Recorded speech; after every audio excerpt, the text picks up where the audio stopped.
What's up, everybody? Once again, my name is Matt, and welcome back to Let's Play The Legend of Zelda Link's Awakening. In the previous video, we took care of the northern and southern face shrine, so that's all done. In this episode, well, we're basically going to go directly to the next temple. There's really not a whole lot we need to do beforehand, so this might be a fairly short video, but, there's like one or two things that I want to do in between there, so shouldn't take too much time. But yeah, before the end of this episode, we will be at the entrance to the next temple, because that's really all that's left for us to do is just like take on the temples. But first things first, there is an empty bottle that I need to collect, and sadly the only way to get this bottle is by doing another couple of, I guess, adventures in Dampé's shack. So yeah, we got to go and design some dungeons and run through them, and I really didn't want to have to do this. In fact, originally I planned to do this, you know, back when I went through Dampé's shack originally. Also, I don't know why I teleported to the prairie when there's at least two other teleportation paths that are closer, but whatever, I don't know what I was thinking. As I was saying, though, back when we originally went through Dampé's shack, we actually didn't have enough tiles to complete this challenge, which is why I sort of just postponed it until now, since we've completed, what, like 2, maybe 3 more dungeons since then. I'm actually not sure how long it's been, but now we should have more than enough tiles to hopefully do this. I'll probably have to get a little bit creative, but you guys know the drill. We got to go and arrange a dungeon, then go through it. It takes a long time, so I'm gonna save you guys the effort, and I'm gonna just do it all, and I'll see you guys when I'm done.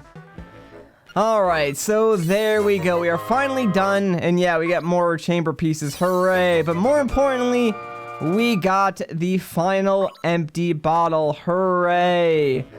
Ah, jeez. That took far longer than it should have. I think it was like almost 30 minutes. Most of that was like my design time, because I had to get really, really creative with how I place my tiles, because I almost didn't have enough, so I was kind of worried that I might have to postpone it again, which I really did not want to do. Thankfully, I figured it out in the end, but oh man, it was a challenge to say the least. Alright, so now that we've done that, the next thing we want to do is head over back to Mabe Village, because, well, we got a song a couple episodes ago, and it said it could bring the dead back to life or something like that, make things more lively. And well, if we head on this statue and forget which way we have to push it, there we go, push it up, we can actually reveal a secret underground passage. So let's go inside and see what we can find. This is very reminiscent of A Link to the Past, except, you know, you didn't really raise anyone from the dead in A Link to the Past, but whatever. We're gonna grab our frog song and just play it in front of this pile of bones real quick. See what happens. And oh no, spooky, scary, it's a spirit. What's gonna happen? And just like that, we've raised the dead. Cool. Wow, the rooster has recovered. He seems very friendly. Yeah, I'm sure he recovered from being dead. I'm not sure you can recover from that, but you know, hey, I'm not gonna question it. It's fine. And, believe it or not, yeah, you need this rooster, to do some stuff for, like, the next area. So, we kinda had to get it. Now that we have it, though, let's actually switch over to the Mumbo and, make our way to Tal Tal Heights, because we actually need to go up the mountain and do a couple of things there.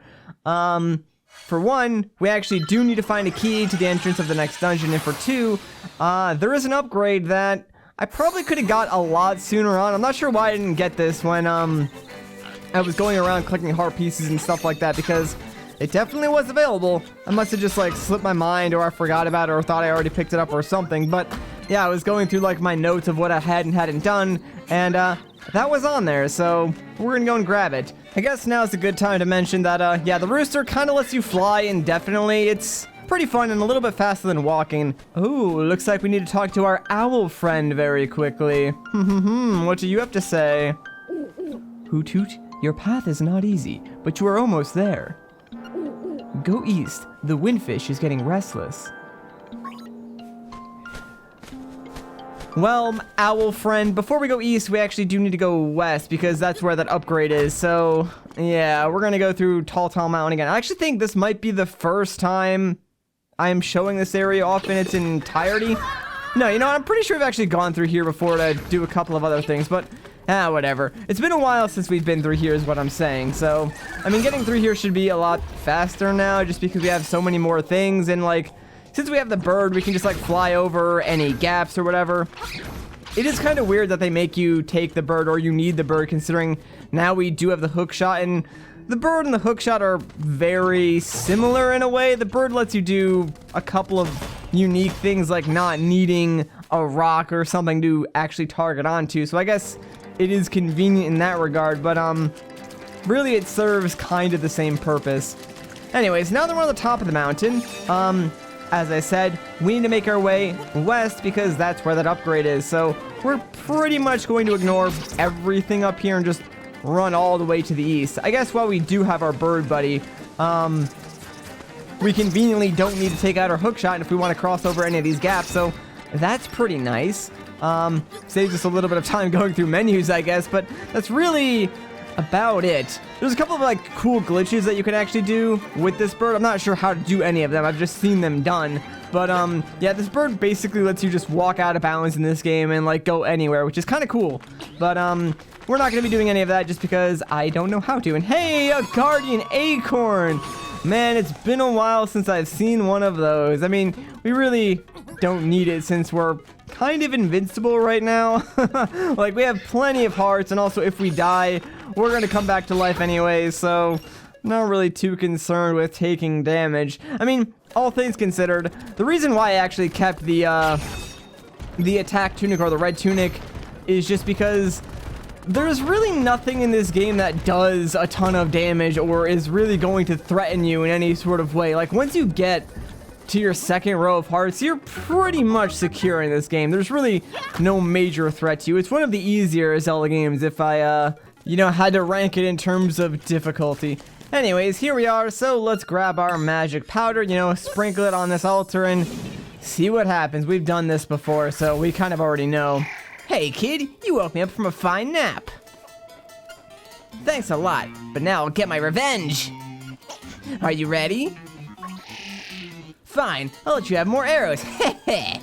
Are you ready? Yeah, sure, do your worst, whatever. I'm not even scared. You deserve it. Now look at all that junk you have to carry. Ha! Take care. See you again. Probably won't. And oh no, I have to carry extra arrows. How terrible. Alright, now that we've done that, we basically need to go to the other side of the mountain, so I'm just gonna cut and I'll meet you guys over there. Alright, and we're back. Yeah, there's really no easy way to get from, like, the west side of the mountain back to the east side. You pretty much have to teleport all the way back down and then scale the mountain again, which is why I figured I would cut just to save you guys some time.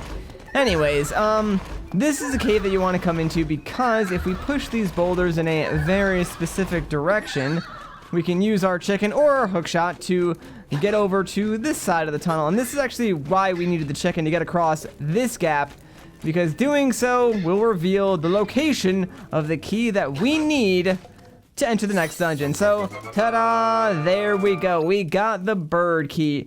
And that's basically everything we had to do to get to the next dungeon, so we're just gonna make our way directly there. I mean, that's really all there's left for us to do. Like, surprisingly enough, we made pretty quick work of this game. I know this project has taken me a lot longer than it really should have, but you know, there's just been some things that have gotten in the way of me getting out these videos in a more reasonable fashion. I do apologize for that, but you know what? It's not really about how quick you finish the game. It's about the journey, you know, the fun times we had along the way, right, guys? Totally. I'm just making excuses for myself because I've been so terribly inconsistent recently, but I've just had a lot of things going on, especially this last semester that I've had has just been really stressful, I guess you could say, and it's eaten up a lot of my time. But of course, now it's over, the holidays are over, we've got a little bit of free time before classes start again, so my plan is to finish this series and then start working on some of those bigger videos again. And then, you know, we'll just sort of go from there and I guess see where life takes us, because I don't know, I have a feeling that, like, even though we're finishing up 2019 now, or just finished up 2019 depending on when this video actually comes out, I got a feeling that 2020 is going to hold some surprises, so that'll be fun. I'm sure I'll have to deal with those, but you know what? I'm not going to worry about all that right now. Instead, we're just going to play some Link's Awakening and have a good time. We're actually almost to the next dungeon, so yeah, I kind of said this was going to be a fairly short video, and well, looks like we're almost done. In here is a fairy fountain. Normally this is locked off, by the way, but I had actually come through here earlier and bombed that, so that's kind of why I wanted to show that off, just to let you know that under normal circumstances, there would be like a bombable wall there. Also, there is a very convenient teleportation location, so make sure you dig that up with your shovel before going any further. Trust me, that will save you so much time in the future. I think there's actually one more of those on the western side of the mountain, although we haven't actually gotten there yet, so we'll probably have to open that up, I don't know, after we finish this dungeon, I think. But anyways, here's the keyhole. Let's put the bird key inside, and bada bing, bada boom, baby.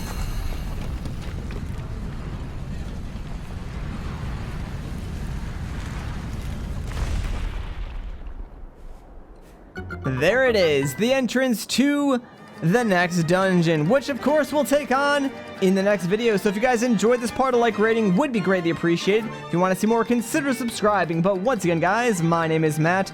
Thank you so much for watching, and I'll catch you in the next one.